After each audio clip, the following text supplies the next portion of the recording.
All right, so let's get started with today's session. So in this session, probably we will touch base with most of the complex techniques or tools we use in the functions, writing of functions or features in the application. Okay, so let's get started there. Let me comment out here.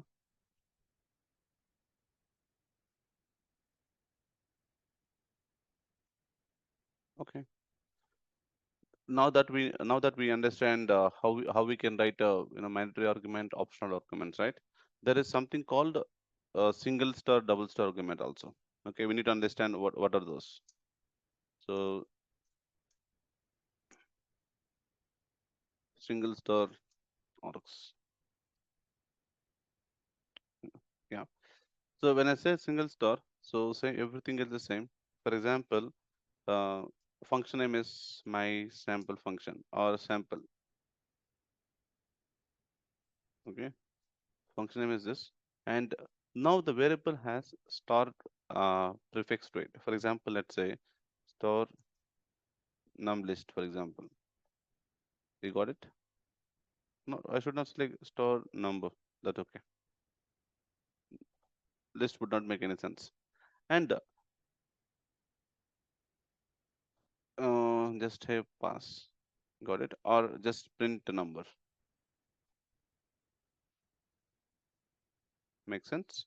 When I say when I just say print num is okay and num. Got it, guys. So when you're listening to this, right? Single star aux. So what basically it does? So previously we know, for example, if function is. Let me quickly give a summary of it, right? So let me redefine the same function multiple ways. So we know what is if I remove star, this become a mandatory parameter, right? When I have some default value, then this become a optional function, right? Optional parameter. If you can pass, so here you must pass one argument. I'm just giving a quick summary. For this, let me give you some comment here. You must must pass one argument. Okay. And what is the other one? When it comes to other one here, so since we had a default value to it, right, in it, right? So what we can do, so this is like, this is not must, 0 0 or 1 arg passed. We got it. And did you see this? See, now you know why I gave, let's say, this is sample 1 for example, and sample 2. Okay, sample 0 for example. If you look at these three functions, right? So what did you notice? So here, num num is like, when you're giving any value. For example, if you send 10, number is 10, and here if you pass some value 10 for example. So like, what is the intention here is that, so this required a mandatory argument. So let me quickly you know call them up here one by one. Let's say sample of 0, sorry, sample 0 0 function without any argument. And what I'll do is I'll just comment this two functions. Got it? I just commented these two functions, and I'm just triggering out, or I'll just trigger out here. It would make more sense to you now. So when I execute this, what is the problem actually? So I am calling this function. I'm calling this function exactly. Got it? When I call this function here, there is a mandatory argument passed. And since I don't pass anything, what the error it tries? It tries type error. Say, hey, type error. This required a missing positional argument. One argument is missing. You got it? So must pass one argument. And so when it comes to the other example, so this time what I'll do is I'll just comment out this one. Okay, and this one also I'll comment out. This time what I'm doing is, so I'm thinking about this particular function. So it must, so not must, it has allowed is one zero or one argument, right? So if you don't pass also fine. If you execute this out, it still executes. Number is 10 because why? Default it has value 10. Makes sense? And when you pass some data, let's say if you pass 25, what happens? So this 10 will be this time based on the position. This 25 will go and overrides this num value with 25. And when I execute this time, the same function will give a different result now. Got it? Yeah. So this is how this is how it works. Once again, yeah. So once we are done with this, like you understood this already, correct? So which means this is to mandatory must have one argument. It must have zero or one argument. Okay, more than one it will not work. Okay, more than one it will not work. With if you are passing it takes. If you are not passing, that should be fine. As we have tried examples, right? Cool. So the next thought process is,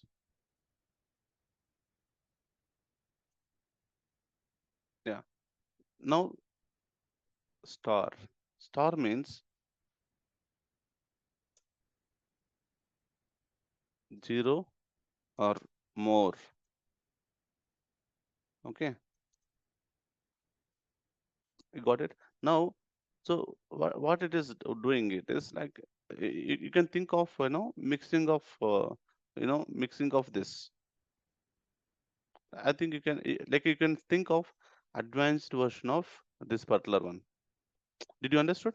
So here it is zero or one. But what if I want to pass more than more than one arguments? So for this one, we had advanced version of this. We had a star. So when I say star, zero or more arguments, you got it? And I'll show you like how this is.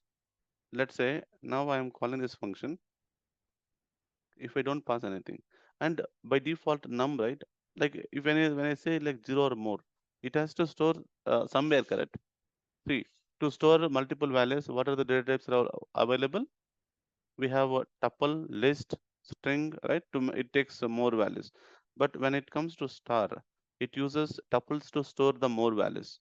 But when you don't send, for example, let's say I made, so if you look at this, zero or more argument, right? I'm not passing any arguments here. If I execute this, that become empty tuple. If I print empty num, right? This is like empty tuple. Did you see this? Yeah. Let me wipe out to let me take out a new file because some format issues. That's okay. Yeah. So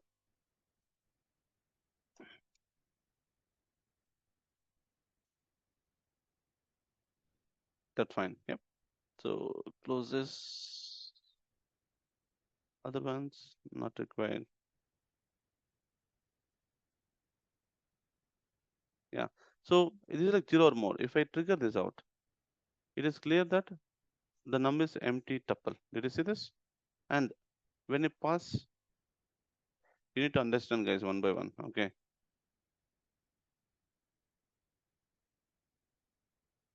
So this is like empty tuple.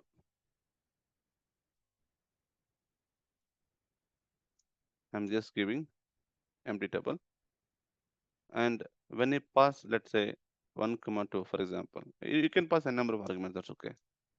That becomes tuple of 1 comma 2. You got it, guys? You got it? What how it is getting printed? So if I execute this sample 2 of 1 comma 2, did you see this? Num is 1 comma 2. Do you got it? Well, like whatever you pass, it simply takes and store into some variable or tuple variable. See, even I can pass, for example, a did you see this? Whatever, like now the argument length or count, it doesn't matter. It takes whatever the argument length it is. Guys, did you get it? Yes, no? Yeah. Uh, okay. So now think of some logic. Let's say uh, think of some logic like when user is sending a currently addition, right? Addition you are only doing with between two operands, right? Let's say x comma y. X is 10, y is 20, for example, and then you do x plus y. And imagine now we want to perform, let's say between 1 to 10 or 10 to 200. You want to perform a addition of it. Okay. So this is more helpful now, is it? Because this would store, right? This would store a number of values. So let me give one use case quickly.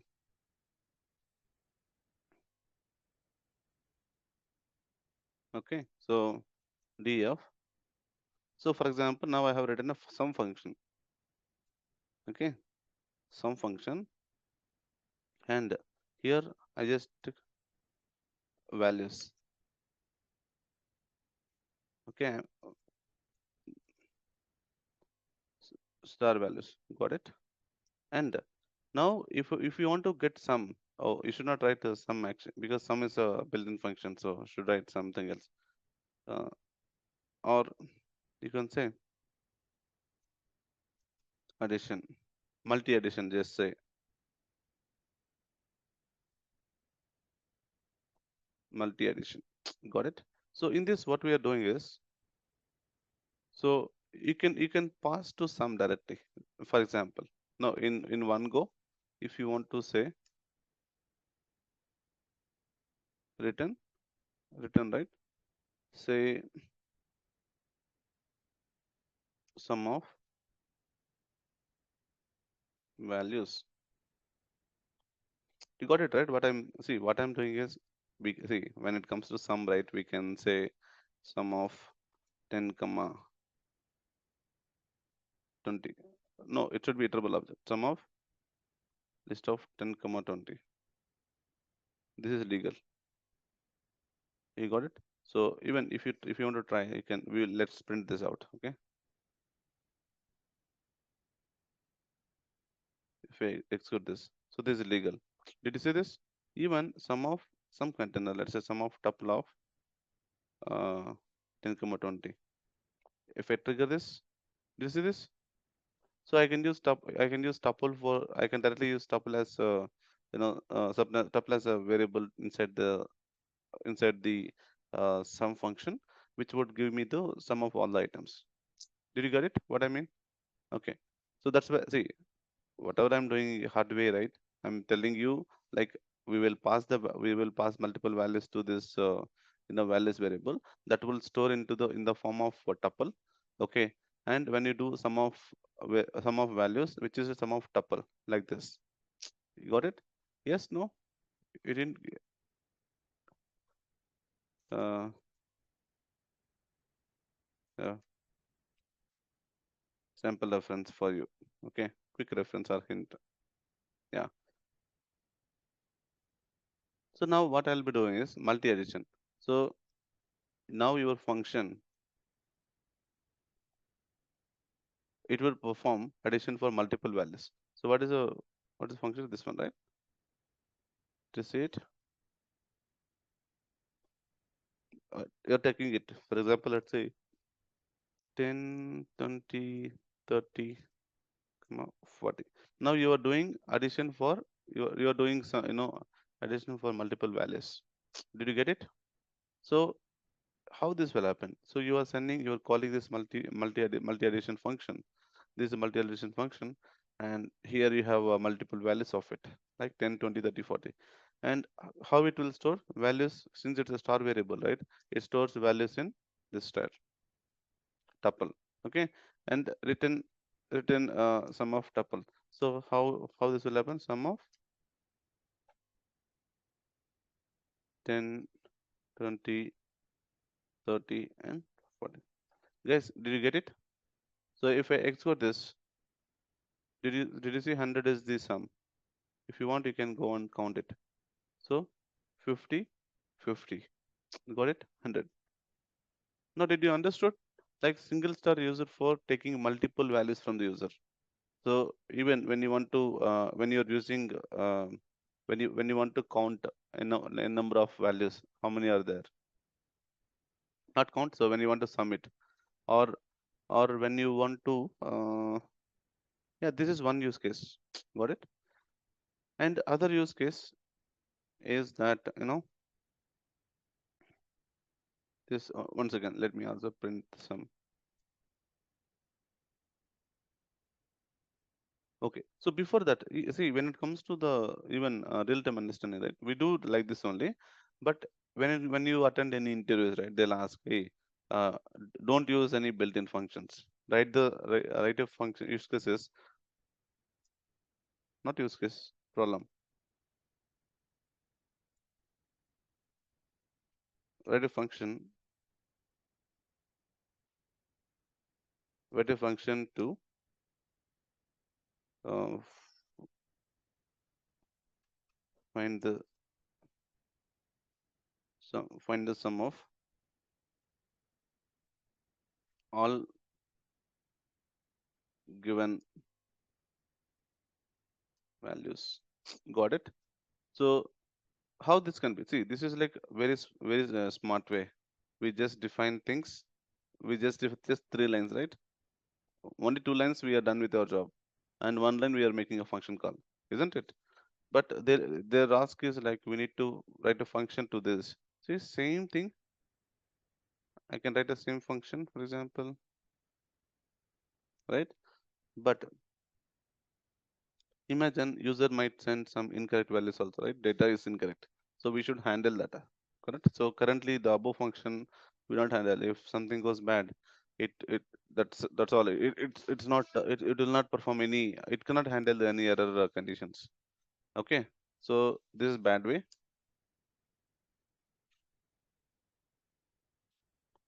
And when you want to do this kind of thing, it's very important that you should good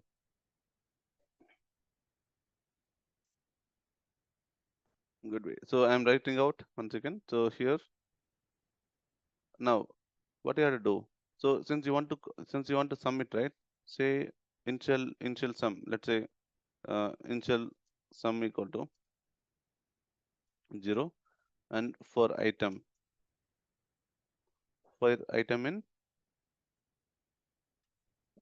in values, right? Yeah, got it. And you need to do a sum if the type of item is only an integer. Type of item double equal to integer. Got it?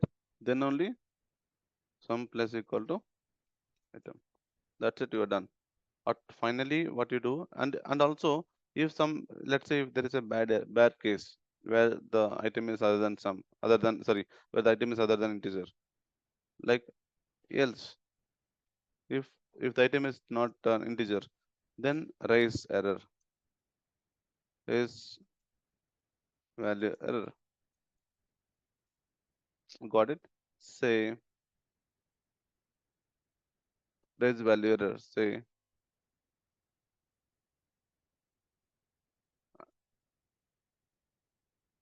item is not legal for some, for example. Okay, make sense? Else, end of the loop, you should not return here. See what happened. For example, let's say majority of people make mistakes here. So mistakes zone, mistakes zone. Okay, what they do is they just do return here. Return, for example, is. So what happened when you do this? See, for example, let me tell you what will happen. So when I use this multi addition function, yeah. So here this is a function name multi addition. And here when I pass this, even when you pass, let's say 10, 20, and 30, got it? And this goes and stores as in the inside variable, it stores as tuple. Makes sense? And the initial sum is equal to 0, s equal to 0, sum is 0.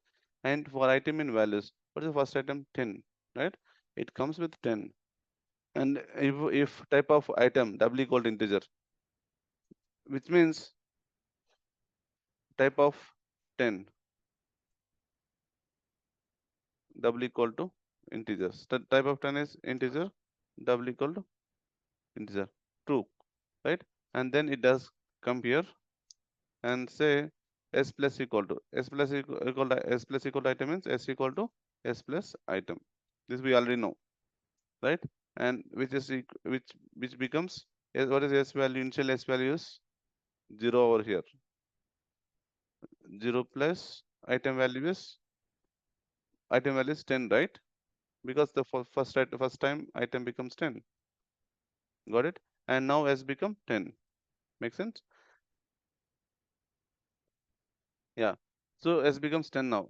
And since it enter here and then it comes here and it comes, see, if block succeeded, else block will be skipped, correct? And inside for loop there is one more statement here at last. What happened? So instead of looping continuously, so return yes. So what is return statement mean? Return statement return statement means return the value, and exit from function. Got it? So this time what happened? So very first loop itself, as soon as it entered, it made the return statement, meaning exit statement. It returned the value s value. What is s value here? S value is 10. So that's where if you do this, if you do this is the major issue people used to do actually. When I execute this, let me comment the above one. Yeah. So if I do this, now you should understand why it has written 10. Did you got it?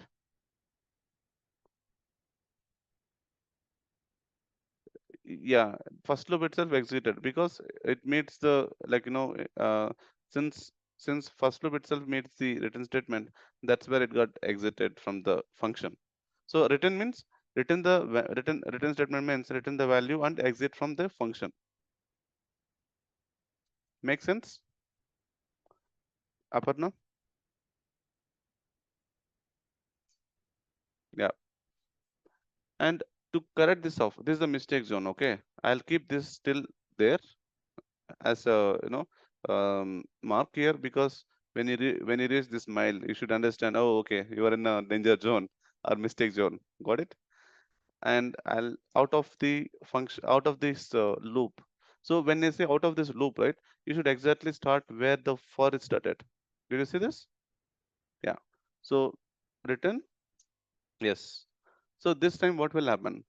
So this time first loop, it see, this loop keep on see this return statement is not part of for anymore, because this return statement is now outside of the for loop. And what happened to this now? So each time it will loop for three times, because there are three values in this, right? For so first time this happened, second time what is the value of item? 20, right? And s equal to s plus equal item. Got it? The second time what will happen? S plus equal item means s equal to s plus item. What is the s value? Previous s value 10 plus what is the current item value? 20. You got it? This become 30. Understood? And in third loop what will happen? What is the value of what is the item value? It become 30, right? S plus equal to, see, this is the core this is the, see, you need to understand how many times this loop will happen and which block of the code will be executed. That's the only catch here. And you also need to understand where the return statement written, whether it is inside the for loop or it's outside the for loop. So this is completely informative. Please uh, listen to me carefully. When mostly they do mistake, this is a majority mistake zone actually. If there are 10 people, 9 people, they used to make mistake here. They'll directly do because see, they want to return something. They thought that okay, this when I do this, then it would return all the values, but they forgot that return is exit actually. Return means exit from the function and return the value. That's how it is. Got it? Yeah.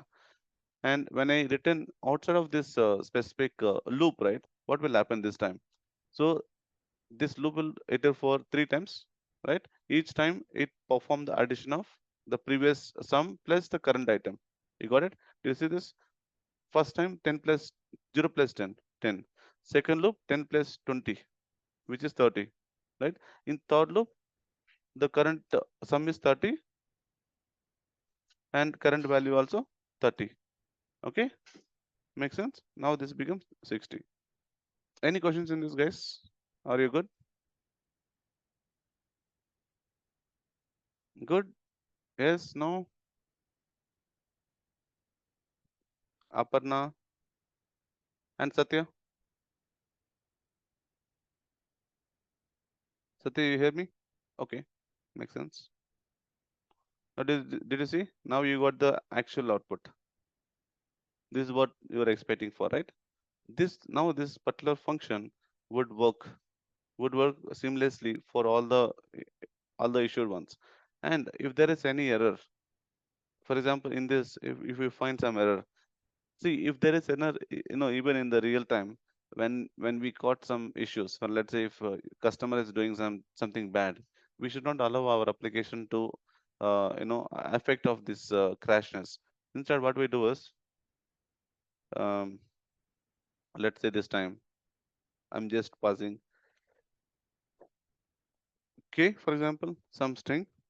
So this should crash. This should crash when but this particular one would crash when it meets the fourth item. Okay, it keeps moving. Okay, it's keep moving. Or if you want to understand in a good way, still you want to say like what is like when it is getting updated.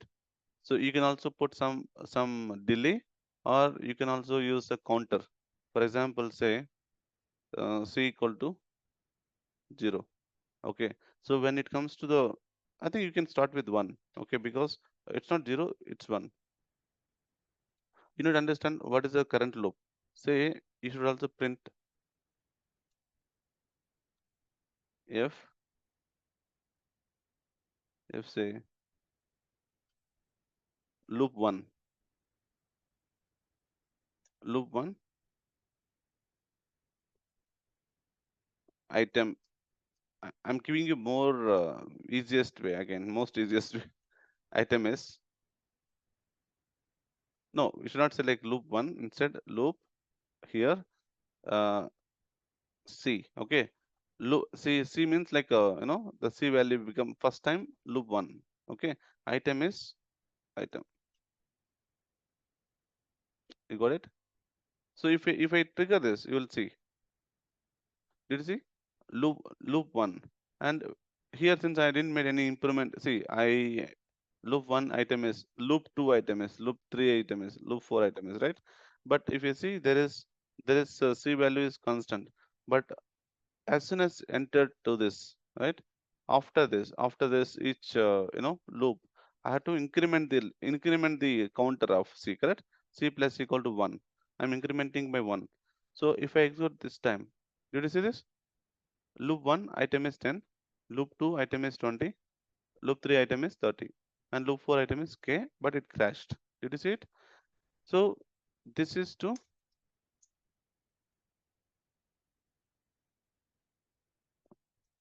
this is required to, this is required to inspect the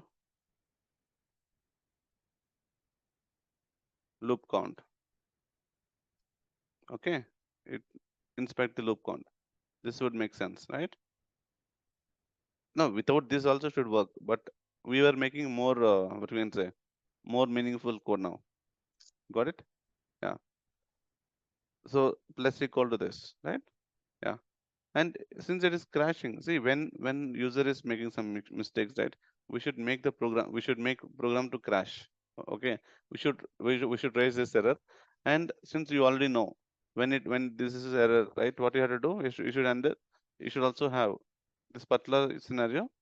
Instead of program or application to crash, you should handle it nicely with exception handling. How we can do it?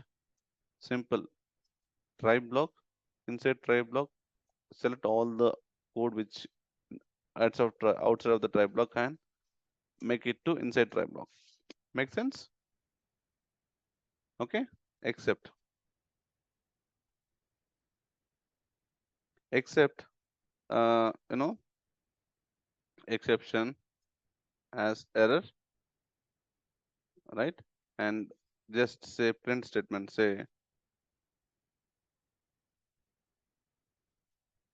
error is, right? We would say error. Got it? And finally, just have some print statement say, Aparna, did you got a chance to walk through until the exception class, the previous ones? Now you understood, right? Like why I'm using try, except, finally, and all.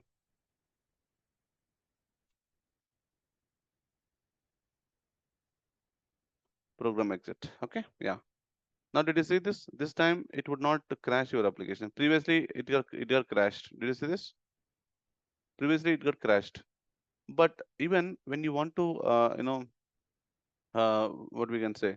So when you want to make some changes, I think, yeah, this is good. So for example, if you see error case not legal for some program exit. So this is the error actually. Did you see this? Because since nothing was executed, right? But even when there is an exception, you can say some is so when there is an exception, what you can do? If you return, for example, s, right? If you execute this, did you see this? Still, it has found what is the current sum, like the one which is the 10, 20, 30, right? Whatever the sum value, it can still pass, but this is not a valid approach, guys.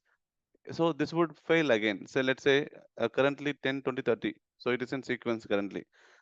That's where it is capturing. But for example, there is use case where we had 10, 20, 30 k, and then 40, 50, and 60.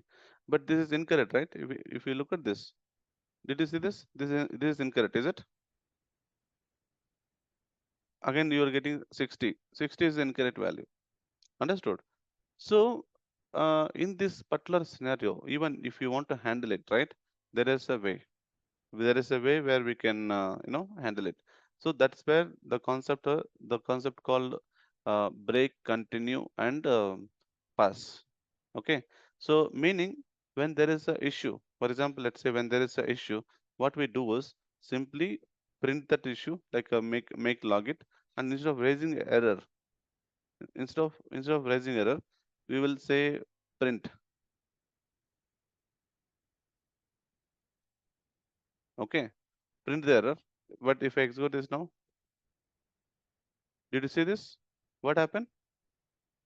It didn't print it, is it? Did you see this? See, 210. That's well you can see, correct? Because you are not see, even though it meets the else block, but else block is only printing. K is not illegal for some. Understood? Did you get it? But actually, when it comes to the real time, right?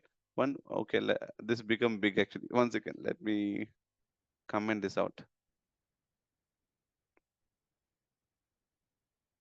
Oh, even the bad way. Okay, one second.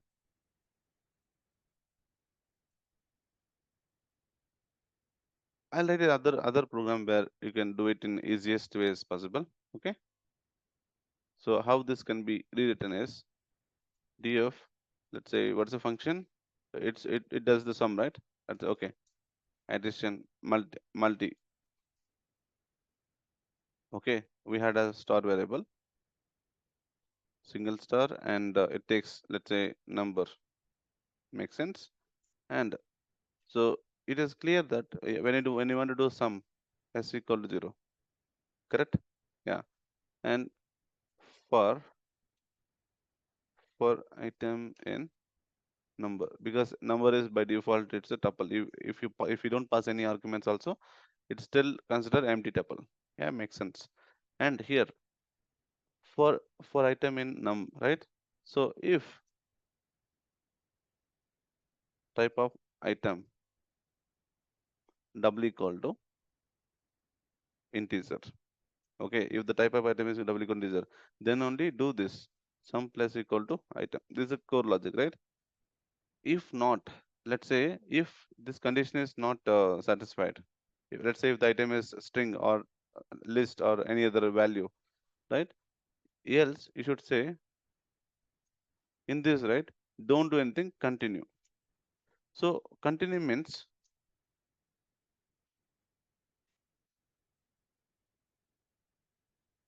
go to next item.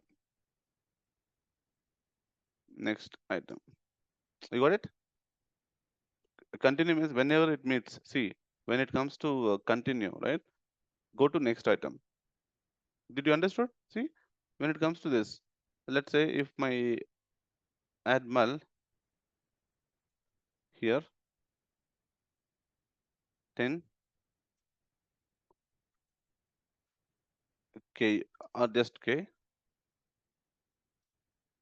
20 and 30. Guys, did you got it?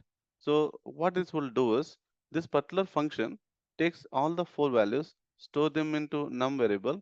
This now the num variable by type is tuple. Okay, and now I am using s to do a sum, right? I want to do a sum of all. So I initialize the sum to 0, and for item in number, so here number is tuple of 10 k 20 and 30. Understood? If type of number, the very first item, type of 10 double equal to integer, right? S plus equal to this. When it comes to the second item, so the second item becomes, you know, k, string k, and type of item double equal to integer. No, string double equal to integer false. It will come else block continue. So continue means don't do anything. Simply, I will don't do anything.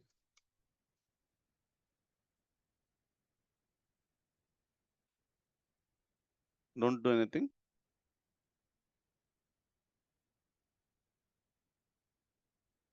Don't do anything. Go to next item. You got it?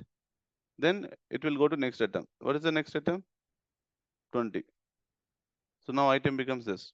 Guys, did you understood? So this is how we should handle. If something is unexpected than the expected value or type, then you should use continue statement.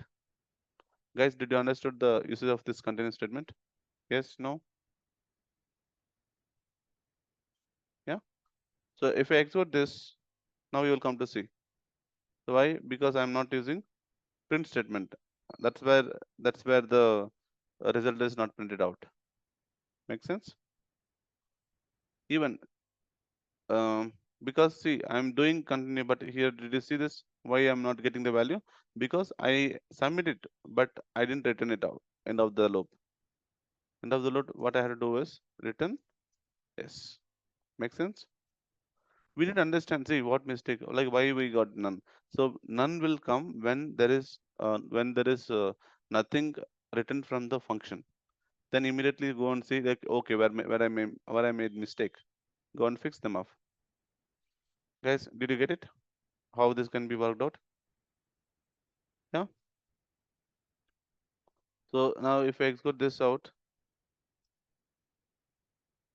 60. Even if you now you pass anything, anything, your program still work.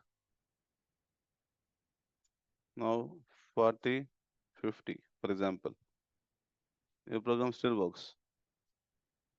Guys, make sense? Yeah, makes sense, right? You're good. So that's what. So in order to make, see, by looking at it, this what the core logic how this has been written.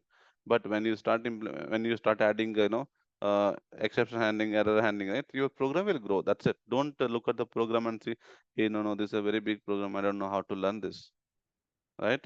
That's where I'm here, you guys. Okay, that's where I'm giving you, instead of explaining here, it makes you confusion. That's where I have created one more fresh one and here. But see, once you know this logic, and if you want to add exception handling, it's straightforward now. Did you see it? Ignore. That's right. Yeah.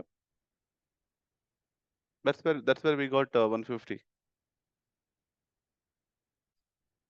Did you see it? List should be ignored. Yeah. Any confusion in this? No. Good. Guys, that's what you can write. You can write any use case.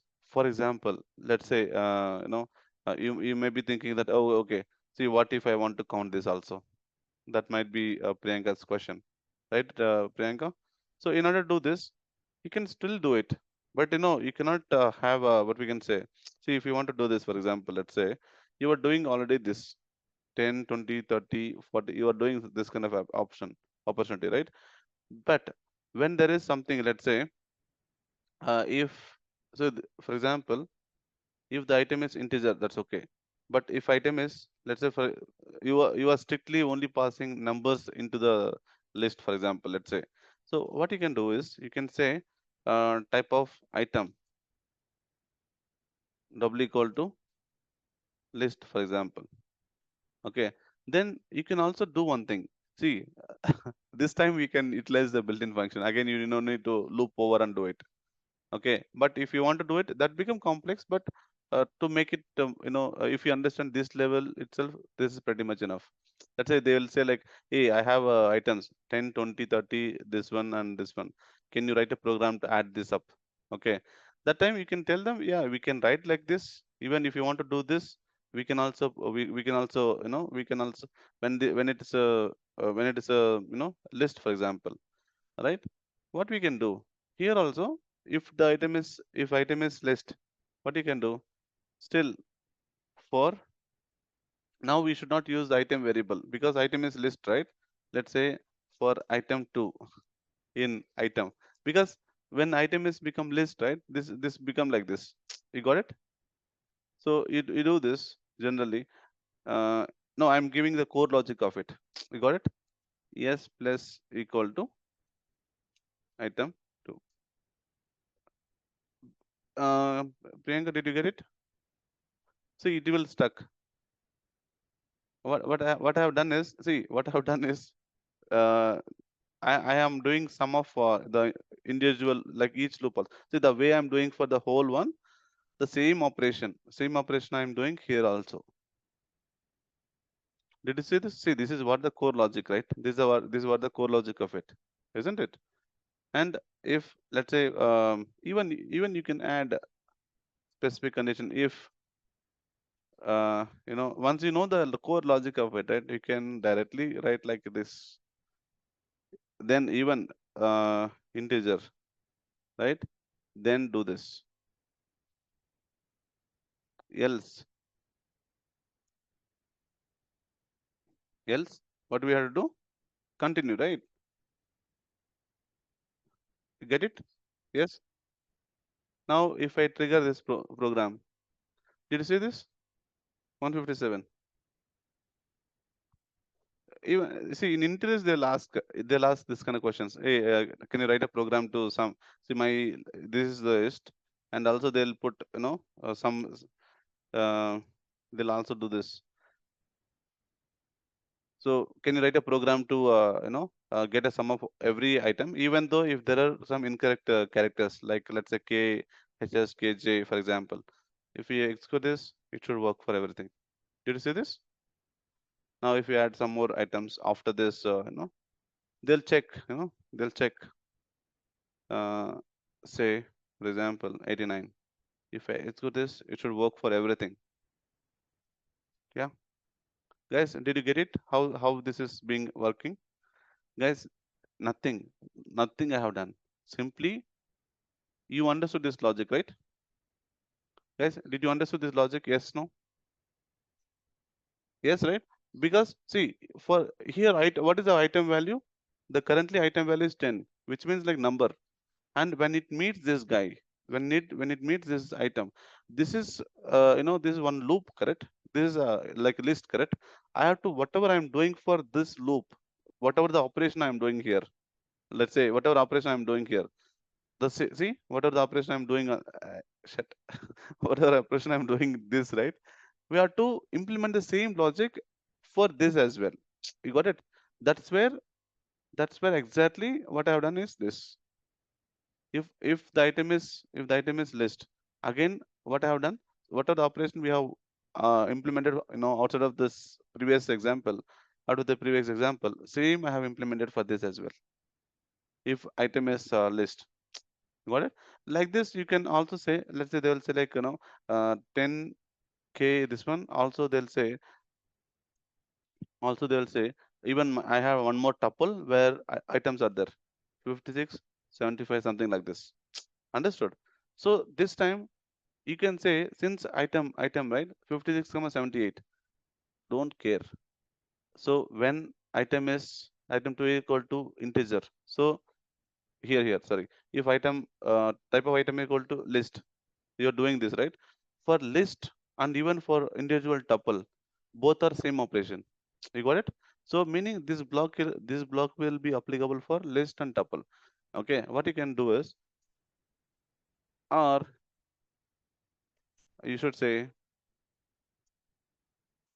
type of item, right? Type of item double equal to tuple. Makes sense now, Priyanka and everyone? So if I trigger this, this would support everything now. And see, if you see, there is some issue. What is it? 256, and then we are printing now 5678. Where it is coming from? Is there any print statement that we were? Oh, okay. So here, oh, okay. I had to continue here. Sorry. So when you do this, yeah, cool. Uh, what is it? See, when you want to fix this kind of error, right? What you need to understand is, you need to see how many opened. One open parenthesis, two open parenthesis, three open parenthesis. Did you see this? But how many closed? Only one, two closed. How many it should be? It should be three. Did you get it? Yes, no? Yeah. Now see, it's all for everything. Guys, isn't it easy? No, but don't think about inner. No, see, it's easy, guys. Again, I'm telling you, this is very easy. You need to understand what type it is. If you don't understand, see, this is the core logic. Okay, this is the core logic with normal, without, for example, if we don't have this, right? Let's say print add multiple values of, let's say, 10, 90, and 140, for example. So this is absolutely work. Your logic will work. Nothing will break. There is two open should be two closed. Got it?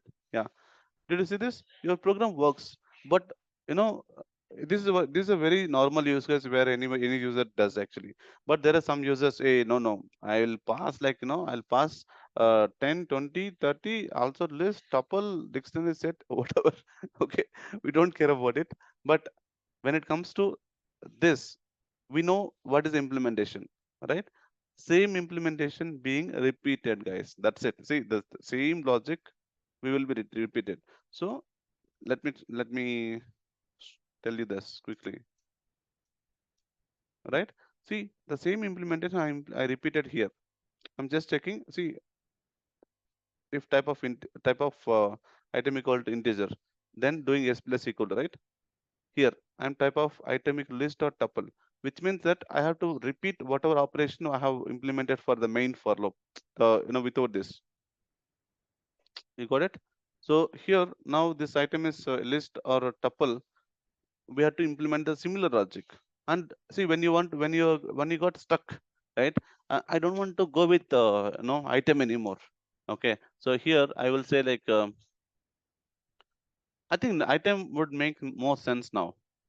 Okay, what you can do is, if you want to understand this thoroughly, like how this is working, right? You can also put some print statement. Say item is print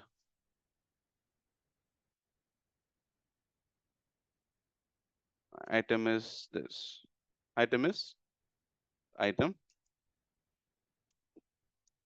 and type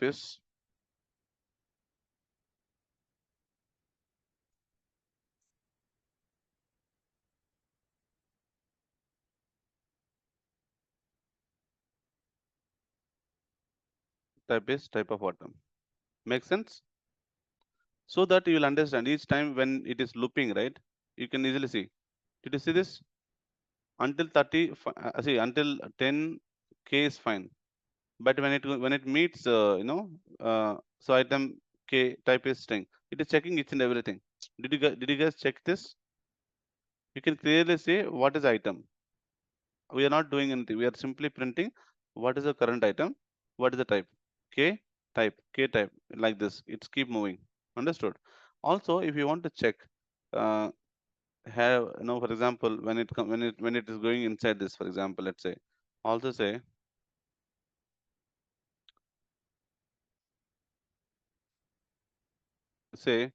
uh, list or tuple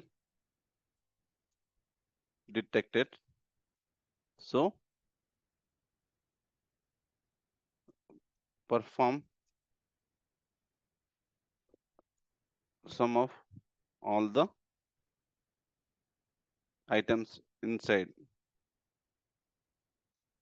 the list or tuple. Guys, now this makes sense, huh? When you look at this, it should make sense, right? Did you see this? List or tuple detected.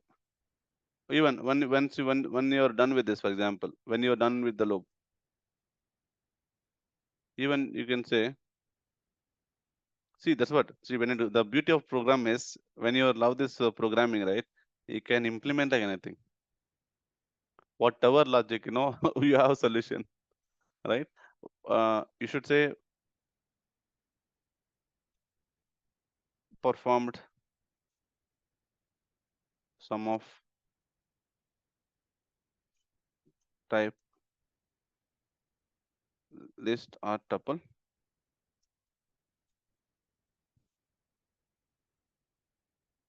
Okay, so continuing for normal, or just like just exit it. That's okay. It makes sense. Did you see this? See, it entered here. See, list of items, list are detected, and what you are doing? List are detected and performed sum of item. This is exited. Got it? Again, tuple detected, exited. Did you see this? You can print. You can have a print statement so that you will understand. Okay, what it is doing. You got it? So I would say sum the individual items of a list or tuple. Okay, got it? So no, this block say started, and this, see, like this is to what we can say here, started,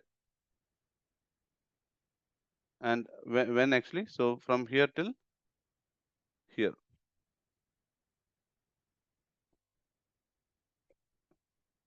we can say, like, we can write here itself. That's okay since it is inside. So once it is done for this one, right? Yeah, here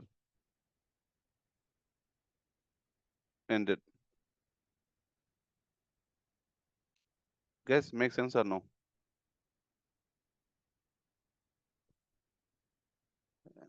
Everyone? Any confusion still? Aparna, Satya, any confusion, Satya? Yeah, guys, now did you understood? See, don't think that, like, no, why I'm doing sum here. Okay. So this would help you to improve your logical thinking. Okay. So depends currently now. See, if someone asks you to write a sum of, no, can you write a program to find a sum of all this by looking at this, for example, what you will think? What are your thought process actually? No, anyone thought process. Just think that they'll think that no, this is not possible. I know, I don't know, because 10 is fine, 20 is fine. What is the sum? Okay, I don't know how to handle it. We got it. That's what the thought process, right? For anyone else mind, isn't it? Or your mind is programmed such a way that no, I know how to detect list, how to detect a tuple, string. I know how to do a sum, isn't it? But guys, I'm telling you, programming is right now very easy. Once you get into your programming, once you gain experience, right? You know what? You'll finish your job in just 30 minutes. The whole day, the 9 hours job, you'll be finished in max 30 minutes. That's also max of 30 minutes, because you know what to fix, how to write, right? Where to fix, what to apply. Got it? So, guys, this is all very important.